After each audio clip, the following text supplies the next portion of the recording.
Hello, everyone, and welcome to the Fantasy and Other Stuff podcast. I want to start off and just say thank you so much to the people that signed up for the Patreon. That made my day so much when I saw that anybody had signed up for the Patreon. I really was not expecting anyone to do that, and I kind of have a little bit of imposter syndrome that, people are paying me at all. It just blew my mind. I am so thankful. So thank you to the almighty couch and to Gavin Hetherington. You guys are the dip to my chip.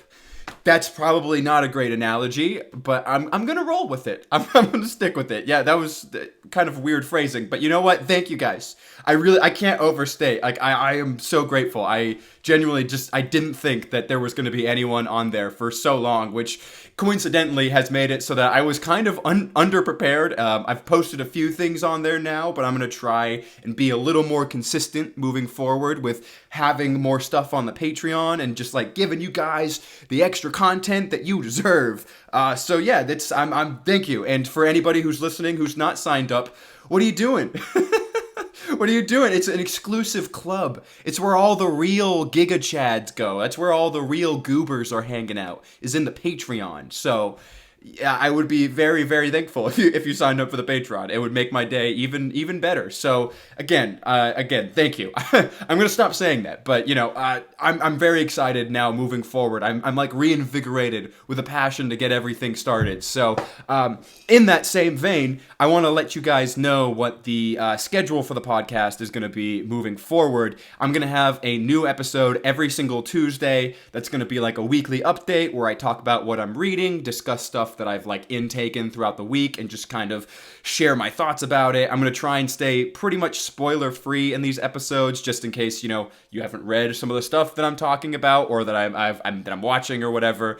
And I'm very excited for that because I tend to distill information a lot better when I'm just jumping all over the place. And this is the perfect format for that. I talked about that in my first podcast episode, but doing the weekly updates, I think, will be a great way for me to share my thoughts and everything. I'm also going to try and do a Friday episode every week that is over a more specific topic. So at the end of this week, I have my top 10 fantasy series of all time. I'm going to be talking about those. And there's going to be a shortened, condensed version of that on my main YouTube channel. So anybody who's just on my YouTube will also get that, but a shortened version of it. You guys are going to get the uncensored, raw, full thing of just me rambling about inane stuff between things in my top 10 list. So it's a bit more of that podcast format, so expect roughly 2 episodes a week moving forward. I wanted to set a schedule, that way I can stick to consistency moving forward, which I did not have that when I first started. I was just kind of vomiting out whatever happened for the first couple episodes, so now it's going to be a little bit more rigid with what I'm doing, and that's just so you guys know what exactly the podcast is going to look like moving forward. And I'm really excited because I had so much fun making the first couple of episodes, even though I got off track maybe a little bit too much, especially with the second one, which was supposed to be over a specific topic, and then I just went way off the tracks. So anyway, let's get started. I want to give you guys my weekly update, and so how I'm going to do this is first I'm going to give you a piece of news that I'm really excited for at the beginning of every episode, and that news for this week is that the new Studio Ghibli movie is coming out this summer in Japan, so we probably won't get it for a half a year or whatever, but oh my god, I'm so excited. I had no idea that it was coming out so soon. I remember when the news came out that it was going into production because Hayao Miyazaki was coming out of retirement. His last movie was supposed to be The Wind Rises. I believe that came out in 2014, 2015, I can't remember exactly when it came out, but I loved that movie. Hayao Miyazaki is a master. He's never made a bad movie, but he came out of retirement to make one last movie for Studio Ghibli, and apparently it's a movie he's making for his grandson, and Studio Ghibli came out and said that they're not going to be releasing any promotional stuff, no trailers or anything up to the release of the movie. So that air of mystery is super intriguing to me. I can't wait to see what it's going to be. It's always so good when Hayao Miyazaki does anything, especially something like this, which is probably, it's definitely going to be his swan song. He said he's 100% done after this. I think he's probably too old to be making another movie after this, even if he wanted to. So it's a masterpiece already. I know it's going to be incredible. I can't wait for that movie. I'm a huge huge Studio Ghibli nerd. I've seen all the movies several times. I actually have a Chihiro tattoo on my forearm. The little girl from Spirited Away, which Spirited Away is like one of my favorite movies ever. I don't think I have it in the background. I also have a poster of Spirited Away somewhere in my room. But I love Studio Ghibli. I can't wait for this new movie. I can't wait for the release date to be coming out for like American release, because who knows when that'll be. The releases for Japanese movies tends to be really weird. Like they'll get it and then sometimes it's like a month later we get it. Sometimes it's concurrent. Sometimes it's like a year later. So who knows when we'll get it? Who knows? But either way, I can't freaking wait. I think it's going to be incredible. And, you know, Studio Ghibli is just, they just don't miss. They don't miss. So I'm very excited for that. And it blew my mind that I hadn't heard anything about it. And it's coming out in like a month in Japan. So that I felt a little disappointed in myself that I hadn't been tracking it. But anyway, that's the piece of news. In case anybody else didn't know that, it's very exciting to me, at least. So now, we're going to move on to what I have been reading this week. And I actually finished a book last week called Black Flame, which is book 3 in the Cradle series by Will White, which I wish I had talked about this last week because all of his books, because he just released book 12 in Cradle, because it's a 12-book series. They're all pretty short, so that sounds like a lot, but it's not actually like as much as it sounds like. And he put the first 11 books up for free on Kindle last week, so I picked up all of them. I had already read book 1, and then I read books 2 and 3 in literally under a week, because like I said, they're pretty short. And I picked up all 11 of them because book 12, the last book in the series, just came out last week. So he put them all up for free. And I mean, that's either genius marketing tactics or he just was like, or maybe like a dumb move, but it seems like it was probably genius marketing tactics to get more people into the series, because I can attest, as someone who has now read the first 3 books, if you get through like book 3 and you're in. Like, you're totally hooked. You are going to finish the series. That's where I'm at right now. I'm hooked. I'm going to read all of them, and then I'll end up buying book 12, and I will give him that sale, you know?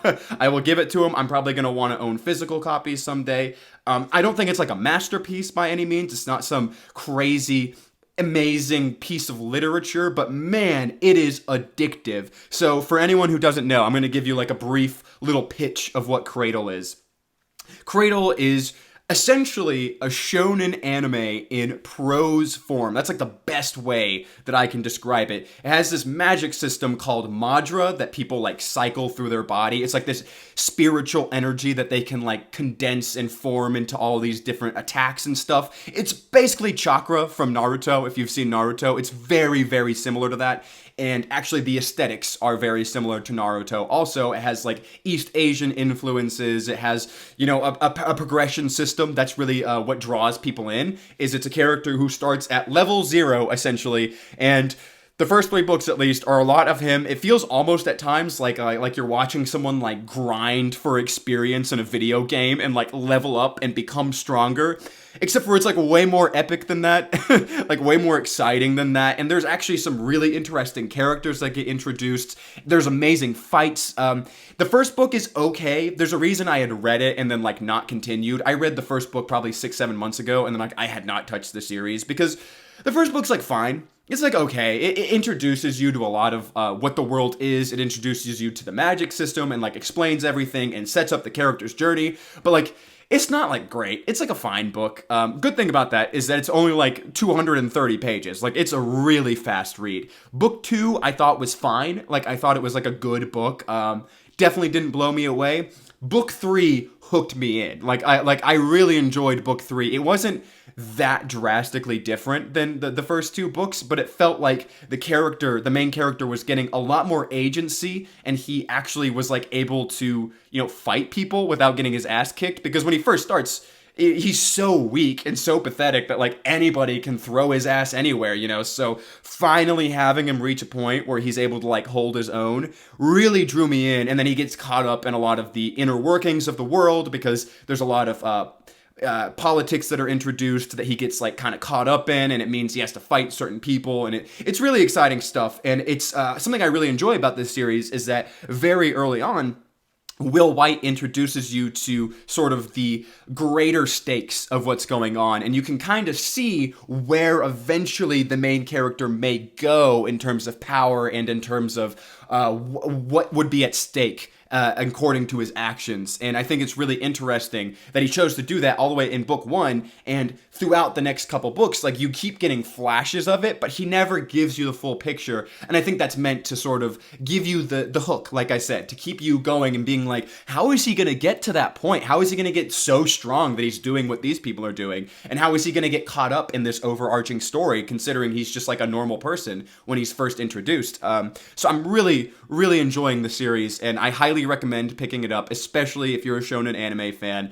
I believe Will White actually talked about how he pulled so much inspiration from that. A lot of the marketing is about that, and it's understandable why. I'm actually debating making like a whole video about Cradle for my main channel, because I know a lot of people on there are anime fans, shonen anime fans, considering my channel started as just a One Piece channel. So I think a lot of people would like it. Definitely check it out. If you have time, if you want like a short, quick read, and you want to see if it's for you, I definitely recommend, because like I said, the books are pretty cheap even when they're not free, and there's 12 of them. So like, it's, you know, you have a lot of stuff you can kind of sink your teeth into, but they move at a clip. The pacing is really good, and you know, I think that for anyone who's not super into like huge, you know, doorstopper books, this is a different entry point for reading. So highly recommend if you're one of those people. But you know, obviously there's a bunch of stuff to read. Just if that does sound like something you'd be interested in, now is the perfect time, because the series is finished. So yes, I give it 2 thumbs up. It's fantastic so far, and I've heard it only gets better. Obviously, I can't speak on that personally, but all the fans say that it only improves, and that the character work really gets a lot better, and it becomes less about a character grinding for XP and becomes a lot more of like a cohesive plot with, like, you know, characters having a lot of big moments that are like emotional, instead of just like, oh, that was badass. It's like, actually, you know, the emotional stakes kind of get sucked into everything, which is something I appreciate. So yes, that's Cradle. I just finished Black Flame, which is book 3, and I already have book 4 downloaded onto my Kindle. I'll probably be picking that up pretty soon. I opened it, I read like the prologue, but I'm reading another book right now, which I actually want to talk about now. I'm reading Best Served Cold by Joe Abercrombie, which is the first of the standalone trilogy after the First Law trilogy, and I'm loving it. It's so good. Joe Abercrombie is a master. He is a master. He just knows how to write characters. The plot of this one is a lot more simplistic than the original trilogy. It's a revenge story with also like heist elements.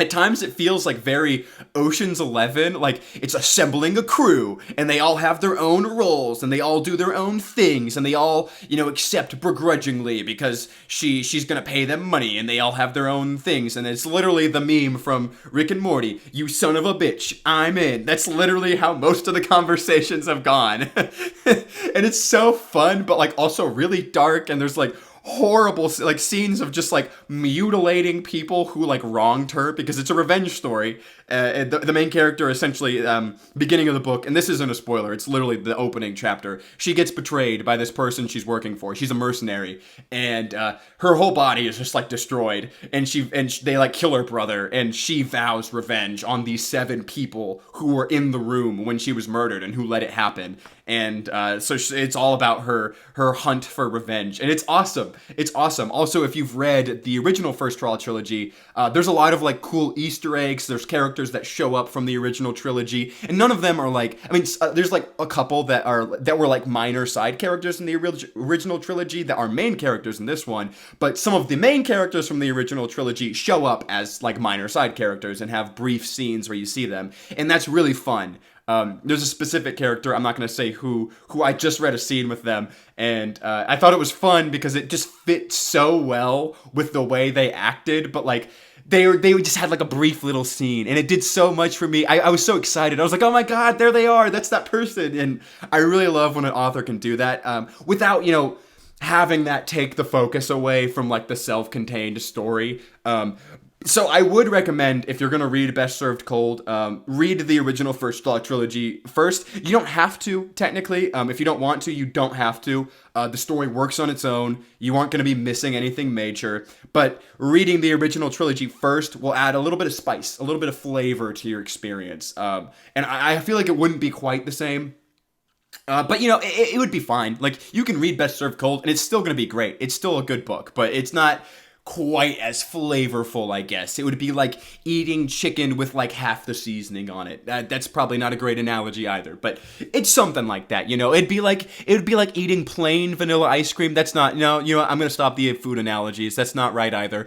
It's not the full meal. It's like most of the meal. So like you're getting everything, and then you miss out on the corn on the cob, I guess, on the side. That's good enough. You get what I'm saying.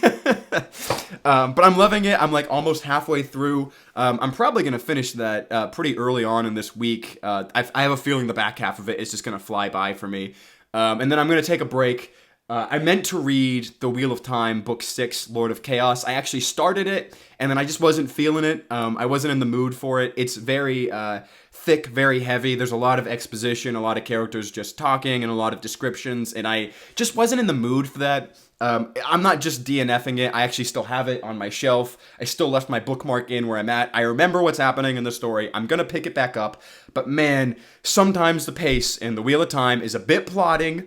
And I have to say, I don't like most of the female characters in The Wheel of Time. And that's not me being like sexist. Robert Jordan just kind of sucks at writing women sometimes. And it's kind of infuriating because he relies on outdated tropes and outdated ideas about the way that women act, and it's infuriating sometimes. And whenever I read a chapter sometimes with the women, I get so mad. I get so frustrated. I have to like make myself finish it because I'm like, this isn't how people act. Oh my God, stop it. I'm done. I'm not gonna go on this rant right now. I've done it so many times. Like with my friends, with my family. I can't do it. I can't get into this right now. But I like The Wheel of Time. I think it's great. But there are parts of it that are a pain to get through. And I think that most big fans even would agree with that sentiment. And I'm kind of at that point in book 6 right now. Because this is another thing about The Wheel of Time. If you're reading that series, Robert Jordan loves recapping information that you already know. He will go over things. Over at the beginning of every book, you're going to get a summary, essentially, of everything that's happened and the entire series up until that point. Over and over and over again. And I get why. I understand why, because these books were coming out, how long after each other when they were actually being published. But being a fan now and going through the series and without very much time between books, like max a couple months between books, I still remember everything. I don't need 200 pages of recap. I don't need it, and it drives me crazy. And the bad thing is, it's not even like recap that you can like skim, because it's being given to you around events that you actually need to be paying attention to. So you can't just skim, you have to actually read, because sometimes you'll miss important information that you don't know yet, amidst a bunch of stuff that you do already know. I'm done. I'm gonna stop before I get heated. Part of the reason I'm heated about it, though, is because I think the series is so good that it deserved better. It deserved a better editor. It deserved to have just a little bit more polish. And that's why I get so mad about its flaws, because I love it. I think it's a fantastic series, and I wouldn't care if I thought it was bad. If I thought the series was bad, I'd just be like, whatever, who cares? I'm not going to continue. But I'm going to finish this series. I'm going to do it. I'm 6 books deep. I'm going to finish it. And I just have to get through, and I'm not even at the slog yet, what's called the slog. It's like books 7 through 10. I'm not even there yet. Oh, it's going to be tough. I thought I was going to finish this series by the end of the year. That's becoming less and less likely. I'm being honest. I think I'll probably be done by like the end of next year, maybe. Because I need to take like bigger breaks between these books. It's just hard for me to like be in the right mood for them. But when I am in the mood for them, when I'm in the zone with The Wheel of Time, chef's kiss, it is fantastic. But when I'm not in the zone, it's like headbutting a brick wall. It's genuinely so infuriating. But it's a day by day thing. I'm gonna pick it back up. I'm gonna finish it. I just have to get past. I have to get over myself. I have to do it and just like get in the mood for it. But right now, I'm not in the mood for it. I'm in the mood for some Joe Abercrombie. I'm there for some lean meat to dig my teeth into, and that is definitely Joe Abercrombie. So anyway, I went way off track. I'm reading Best Served Cold. That's really what I wanted to talk about. And in not book news, I actually just started watching Jojo's Bizarre Adventure Part 3. Let's go! I finished Part 2. When did I finish that? I think that was like December, or like it was something like that. It was like December. It was this past winter when I finished Part 2, and I really liked Part 2. I didn't like love it. I wasn't like it wasn't like my favorite thing ever, but I definitely enjoyed it, and I've been meaning to continue, but I kept putting it off because, again, it's sort of in the same vein. Jojo's, I have to be like in a very particular mood to watch it because it's just so wacky and so out there, and it's so melodramatic that like I need to be in a specific state of mind to like really get into it. But man, Jojo's is one of those things, again, where if you're like in it, like if you're really in the groove, it's just so good. It works on so many different levels. I think Part 3 so far is my least favorite of them because it's very Villain of the Week-esque, which is fine. Like, there's nothing wrong with that, but I don't know. It gets kind of... I think I'm like 12 episodes in, and there's been a couple really good episodes. Actually, the past couple episodes were really good. But there were some, like, I think it's like episode like 4 through 9 was just like, every week was kind of the same thing. It's just like, oh, here's a villain, and they're gonna fight the villain, and they're gonna find a way to win. And it's just like one of the crew, because it's the Stardust Crusaders, right? And there's like 5 of them. It's like one of them is gonna fight the villain, and that's gonna be the whole episode. And that's just kind of it. It's just the same thing every episode, which was, I don't know, it was a little tedious. And that's not like a bad thing. I'm not saying it's bad, but it's definitely, I have to be like in the right mood to like sit down and actually watch it. And this is the longest JoJo's part, so it's just, I'm moving kind of slow. I definitely I'm gonna do it. I'm gonna catch up to JoJo's Bizarre Adventure. I'm gonna do it because I want to know. I've been told it like only really improves, especially past Part 3. I want to get to, I believe, Steel Ball Run is like the one that people like say is like a masterpiece. It's like the best one. So I'm gonna get there. I'm gonna do it. I have to get through what I'm doing right now.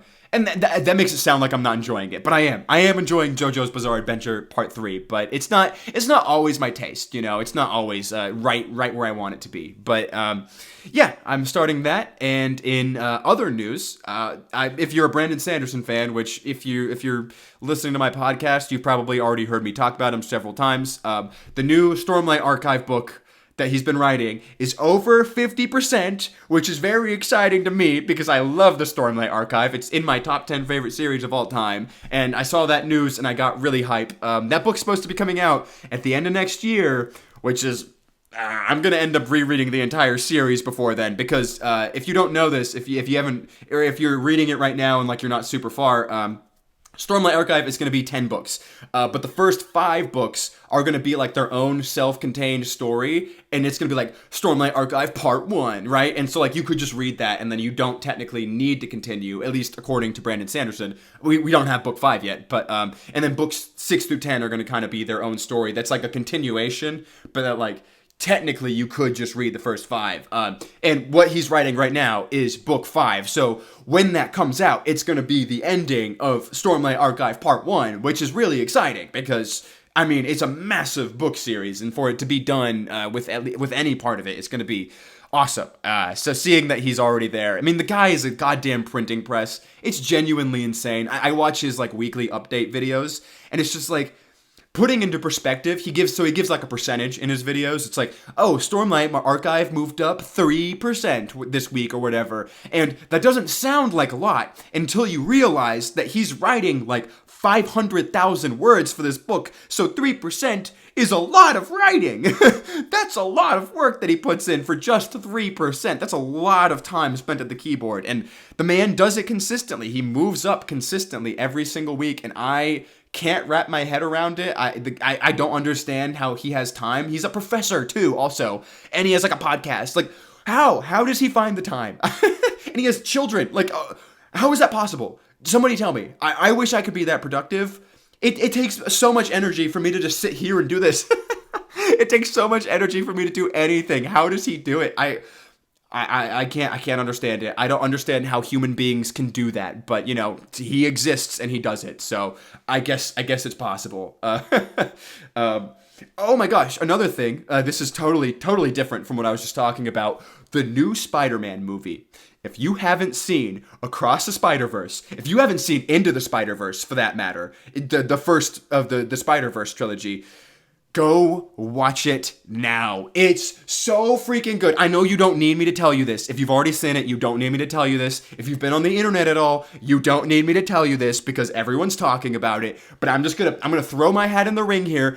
It's really fucking good. It's really good. I'm a huge fan of animation, as you know, and the animation is immaculate. It is truly groundbreaking in the art form, and it's really opening up all the different forms of animation that are possible to the wider audience, to the wider world. And I think that's so exciting because animation as a medium has so much freedom and so much expression. It deserves to have more attention on all the different ways that you can use that. And Spider-Verse is doing that right now. It's really expanding what I think audiences will be prepared for in the future. So we'll probably see more experimentation in that. And it's I also love this movie because it's sort of a critique of the superhero genre as a whole. It's almost like meta commentary. And I'm burnt out on superhero movies for the most part. I haven't really liked pretty much anything the MCU has put out in like the past 2 years. I haven't liked anything DC's put out pretty much ever, but I don't know, superheroes just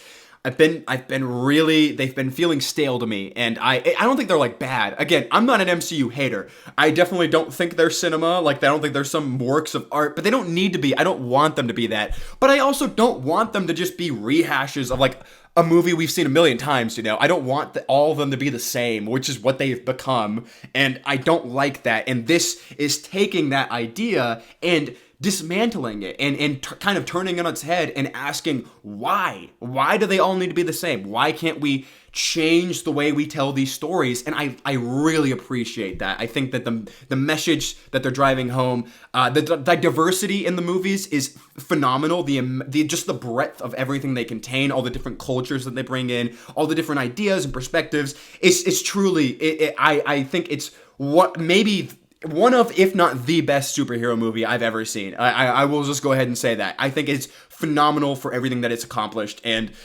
I can't wait for the next one, because the way they leave this movie off is it's a huge cliffhanger, and I'm not going to spoil it, obviously, but man, I can't wait. It's probably going to get delayed. It was supposed to come out next year. I'm going to assume, in my estimation, it probably won't be till 2025. I would love for it to come out next year, but I think that's probably less than likely, considering how long it took them to animate this movie, and I don't want them to phone it in. I would rather wait and have the quality we just got from this movie than for them to just like rush it and put out the last movie while there's still a hype train going for this one, you know? So they can take their time. It's fine. I want the movie now, but like it's okay if we don't get it right now, you know? It'll be fine. So yeah, that's I've seen the movie twice now, by the way. I went and saw it like opening night, and then I went and saw it with a friend this weekend. It's even better a second time. There are so many details and so many little things you can catch in that movie. So that's another thing I'll say. If you've seen it once, go see it again and like look for stuff in the background. Look at all the little details in the screen, because they really put a lot of care and effort into that stuff, and it shows. And when you catch it, it's so good. It's such a good movie. I'm gonna stop rambling about that now though, because I could go on and on. But fantastic movie. Highly recommend for literally everyone. I don't think there's anyone who would dislike it. It's just one of those movies.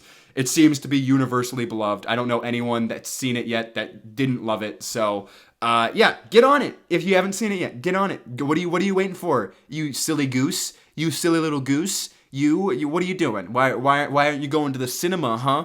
Well, the Stromboli, I don't know what that was. I don't know where that came from, but yeah, that's been my week. This is sort of the format that I'm hoping for moving forward. As I said, every Tuesday you're going to get this update from me, and yeah, hopefully you'll get some stuff added to your TBR and whatnot. That's kind of my goal, is to make you need to read more stuff because you hear me getting excited about it. If I can do that for even just like a couple people, my job is complete. I can die happy, because I just want more people to read stuff. That's all I want. But yeah, expect, like I said, later this week, I'm doing my top 10 fantasy series of all time. I already did my top 10 manga series. This is more encapsulating of just like all fantasy that I've like intaken and through all its forms and whatnot. I'm very excited. I don't know how I feel about it because I like ran and I already recorded it and I like went through it and I was like, I don't know, I don't know if this list is exactly right. I'm so bad at like sticking to things. Once I put a list down, anytime I've made like a top 10 list for anything, I always change my mind. But I'm sticking with it. I'm sticking with what I did. I can't just keep changing it. I'll never be able to settle on anything. So you'll see. I talk about that in the video too. You'll see that eventually. But also, really cool news for me. This is just like personal news. I've been making a bunch of like TikToks and shorts and stuff because I haven't had a lot of energy lately. I've been in like a funk, but that's neither here nor there. And shorts are like easy for me to make. And a couple of them blew up last week, which was awesome. Like they have like hundreds of thousands of views, and that's been awesome. Like it's been super exciting for me. And my favorite TikTok content creator, his name is Book Reviews Kill. I highly recommend checking him out if you haven't. He also has a podcast. It's actually what kind of inspired me to start mine. He started following me. He's never going to see this, but I'm going to nerd out about it right now. He started following me the other day, and I lost my goddamn mind because I follow his podcast. I'm a patron on his podcast, and he started following me on TikTok. That's crazy, man. That's crazy. I can't believe that just happened. Like, what the hell? What's blowing my mind is that I've been doing this for like almost a year now. I think I've been making YouTube videos and whatnot, and like I have so many cool people that have interacted with me. Gavin, if you're watching this, I am so happy we're friends. It's so cool. Gavin, from How to Train Your Gavin. If you're someone who's listening to this and you don't watch his videos, go watch his videos. He's amazing. He's such a nice person. And he's really entertaining. His videos are really fun. I watch most of them. So it's really cool. I think it's really cool when I get to interact with people that I like look up to and that like inspired me as a creator. So that's really cool news for me just in my personal life with this podcast and with my content creation and everything. So that's really cool. And I just wanted to share that news with you guys because it made me excited and I like talking about it. A little bit of a flex, not gonna lie. I'm flexing a little bit. All right, I'm flexing on the haters.